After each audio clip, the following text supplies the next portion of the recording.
देख रहे हैं विनोद, पंचायत का तीसरा सीजन आ गया है। जी हाँ, बहुत सारी लड़ाई झगड़ा, पुरानी रंजिशें, ऊपर से पंचायत का इलेक्शन जिसने प्रधान जी का पारा बढ़ा दिया है। और विधायक को तो ऐसा मजा चखाया प्रधान जी और उनकी टीम ने कि आहा, स्वाद आ गया। चोर चोर मौसेरे भाई। और यही काम किया है इस बार भूषण ने।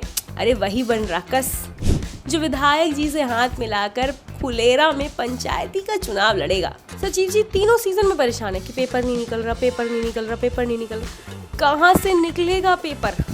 हमेशा तो किसी न किसी वजह से बेचारे फंस जाते हैं। कभी फुलेरा में फंस जाते हैं, कभी प्रधान जी के झगड़ों में फंस जाते हैं, कभी रिंकी के प्यार में पड़ जाते हैं।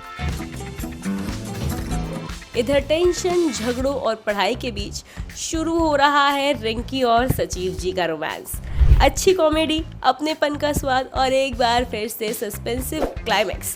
कुल मिलाकर पिछले दोनों सीजन की तरह ही इस सीजन ने भी दर्शकों को नाराज बिल्कुल नहीं किया है। क्यूट सी कहानी, छोटी छोटी खुशियां और शानदार कलाकारों के साथ टीवीएफ क्रिएशन दर्शकों को पूरी तरह से एंटरटेन करने में सफल रहा है।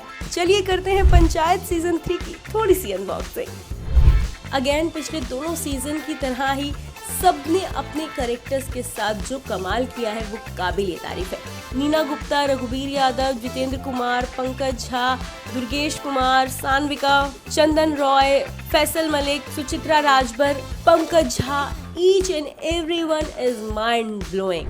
टोटल 8 एपिसोड है। देश के बाहर और फुलेरा के अंदर भी दोनों जगह इलेक्शंस का माहौल है। शुरुआत आपको देखने को मिलेगी नए सचिव की एंट्री से, क्योंकि हमारे बेचारे अभिषेक त्रिपाठी का तो ट्रांसफर हो गया था ना फुलेरा से। विधायक नहीं तो करवाया था, पर बेचारे वो भी ट्रांसफर पाके कहाँ ही खुश थे। नए सचिव को ऐसा इग्नोर किया ना प्रधान जी और उनकी टीम ने।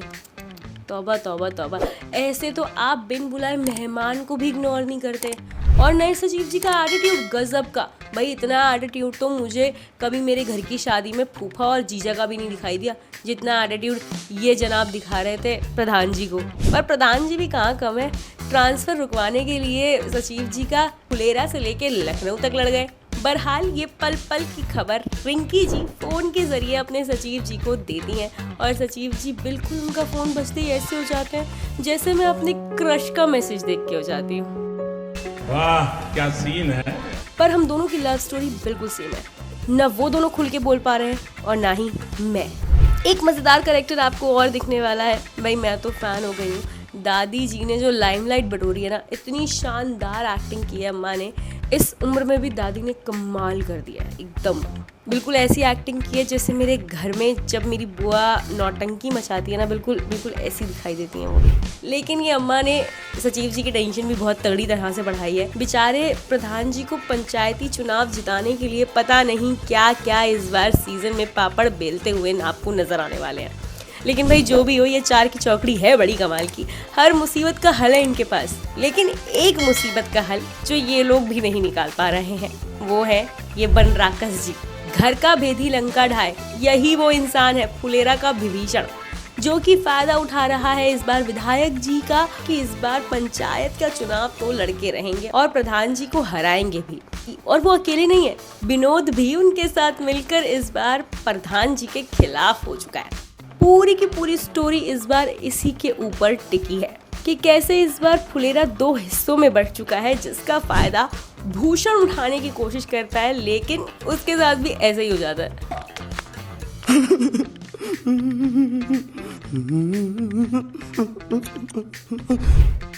खैर कॉमेडी और लड़ाई के इस घमासान में एक इमोशनल टच भी देखने को मिलेगा, जहां स्टार्ट के 2-3 एपिसोड में प्रहलाद यानी फैसल मलिक आपको थोड़े ठंडे मालूम होंगे, क्योंकि वो अपने बेटे के गम में नशे में डूबे रहते हैं। धीरे धीरे फॉर्म पकड़ते हुए भी नजर आएंगे। सब नहीं बताने वाली हूँ, आप सीजन जरूर देखें, क्योंकि बहुत सारी चीजें ऐसी हैं सीजन में जो आपको पूरी तरह से एंटरटेन करेंगी। पर मैं एक निष्कर्ष पे जरूर पहुंची हूँ कि भाई फुलेरा वाले प्यार बहुत करते हैं सचिव जी को, लेकिन सचिव जी किसके प्यार में पड़ गए?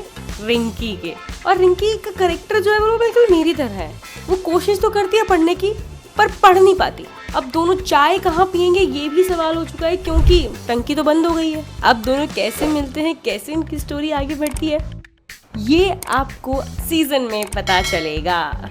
एक आदमी, ये जी हाँ याद होगा आपको, कैसे भूल सकते हो अगर आपने सीजन देखे हैं पहले के, तो फुलेरा के दामाद जी हैं भाई, जितना बुरा दिखा था उतना बुरा है नहीं। फुलेरा की मदद करेगा विधायक के खिलाफ। इन सब के अलावा एक और करेक्टर बहुत इम्पोर्टेंट है इसमें, जिसके कबूतर की मौत हो जाती है विधायक जी के हाथों, और आगे की पूरी कहानी बस कबूतर, विधायक, इलेक्शन, रिंकी और सचिव जी की लव स्टोरी पर टिकी है। बाकी बहुत सारी मज़ेदार चीज़ें आपको इसमें और देखने को मिलेंगी। हंसी ठहाकों के साथ एकदम फुल पैक्ड एंटरटेनमेंट पैकेज है पंचायत का ये तीसरा सीजन भी। लेकिन क्लाइमैक्स बड़ा ही सस्पेंसिव है। गोली लग जाती है प्रधान जी को और जिसकी वजह से हो जाता है घमासान। सब लोग थाने में बंद हो जाते हैं, बेचारे प्रधान जी हॉस्पिटल में एडमिट हो जाते हैं। सबका शक विधायक पे है, विधायक कह रहा है मैंने गोली नहीं मारी। लास्ट में सारे के सारे लड़कर हो जाते हैं थाने में बंद और सवाल आ जाता है अब कि अगर पुलिस केस बना और सचिव जी का पेपर निकल गया तो क्या पुलिस केस के बाद उन्हें एडमिशन मिलेगा या वो फिर फुलेरा में फंस जाएंगे? और प्रधान जी को गोली किसने मारी भाई? लेकिन इससे भी बड़ा बवाल आपको देखने को मिल सकता है इसके चौथे सीजन में, जिसका मुझको तो बड़ी बेसब्री से इंतजार है। और टीवीएफ वालों ने इतना सही तरीके से जो क्यूरियोसिटी बनाकर एंड किया है ना, एकदम वैसा ही है कि पंचायत का पहला सीजन खत्म होते ही लोग दूसरे सीजन का इंतजार करने लगते हैं। बिल्कुल ऐसा ही इंतजार अब अगले सीजन का भी रहने वाला है। शानदार है, जानदार है, मज़ेदार है, तो ज़रूर देखिए और कमेंट करके बताइए कि आपको पंचायत का ये तीसरा सीजन कैसा लगा। And don't forget to subscribe.